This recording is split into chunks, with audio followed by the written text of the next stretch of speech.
Here we go. Ladies and gentlemen, my name is Eddie Marcus, spokesman and advocate for basic human rights for all people. I'd like to take a moment, if you may, and share with you my viewpoints on Barack Obama as President of the United States. You know, oftentimes we are getting opinions from news pundits, we are getting opinions from talk show hosts and people who are considered somebody. We're getting reports from economic advisors who are constantly telling us this or that. And at the end of the day, whether we practice their advice or not, we end up being just like we are today. Nevertheless, I believe that it is important that you, the people, especially you who are listening to me right now, get a message that perhaps might be a little bit true than that in which you have received in the past.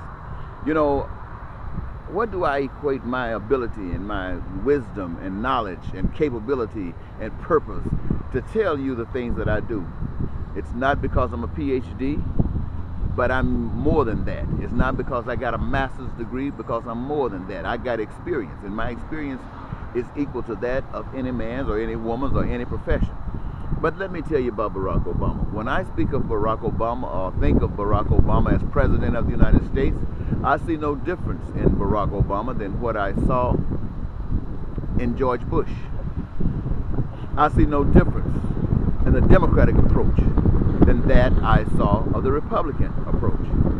I see no difference in the black man's approach than that I see of the white man's approach. At the end of the day, we have what we have, and it didn't just start today. It's been going on for quite some time. In fact, it's been going on all of your lifetime.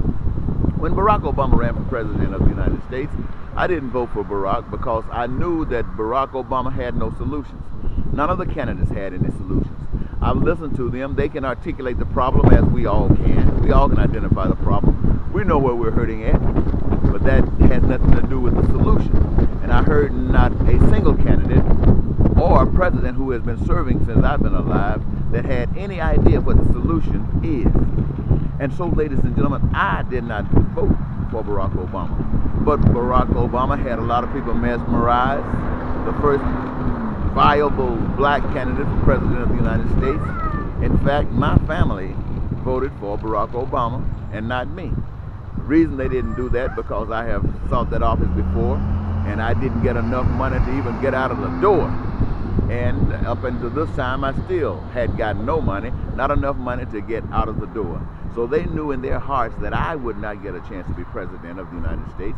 And so they voted to give the man whom they thought had a possible chance, Barack Obama, to be the first black president of the United States, one that they could see in their lifetime. And they voted for him and gave him the office of President of the United States. My message to you, ladies and gentlemen, is this.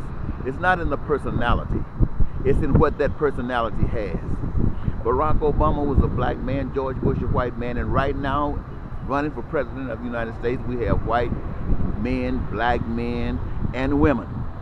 And they can all articulate what they feel is the problem, and even some of them try to talk about what they think is the solution. But you can bet whatever one says, the other one disagrees with it. That's why they are each continuously running and not getting out of the pool. And I can tell you, ladies and gentlemen, not one of them, not a single one, man or woman, black or white, got any idea about resolving the problems that this nation has. And why don't they? Because they don't know the solutions. And I'm not going to try to take this time and tell you the solution, but I want to say one thing.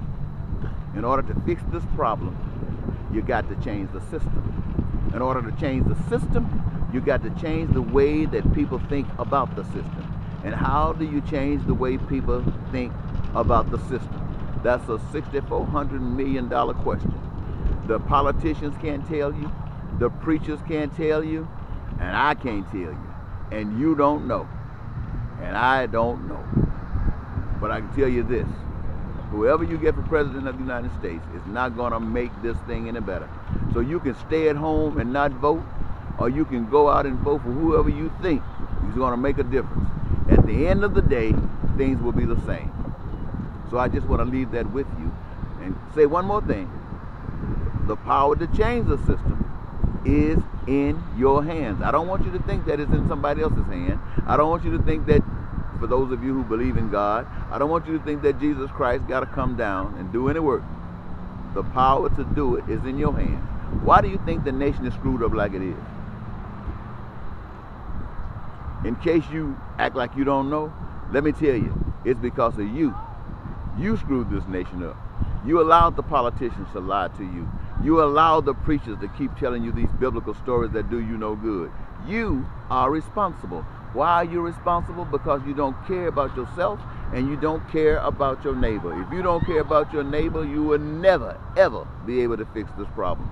So the answer as far as getting you on the mindset to correct this problem is getting you to love yourself, getting you to love your neighbor, and knowing that you have to protect your neighbor and your neighbor have to protect you. Well, I think that's about enough for now. So, bye-bye.